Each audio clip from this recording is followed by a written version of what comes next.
तर आपल्यासोबत आज असं काय होईल असं वाटलं पण नव्हतं भाऊ. तर नमस्कार मित्रांनो, मी चैतन्य. आज आपल्याला जायचं होतं बँकेत. मग काय भाऊ, बँकेत आलो आणि काम करून घेतलं तेवढं आणि चाललो कॅनटला. आपल्या भावाचा मोबाईल रिपेरिंगसाठी टाकला होता. तर मग काय आलो कॅनटच्या दुकानात. तर आपल्यासोबत असं काय होईल असं वाटलं पण नव्हतं.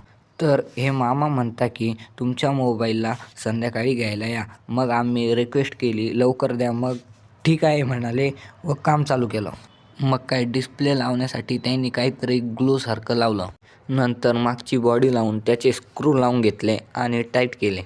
फायनली आलो घरी. आता काय जायचं आपण परत क्लासला. चाललो मग क्लास वगैरे झाला आणि चाललो मग आता घरी. मग काय घरी आलो आणि आता जायचं होतं मामाच्या पोरीच्या बड्डेला. उशीर न करता आलो मग बड्डेला आणि थोडी डेकोरेशन केली.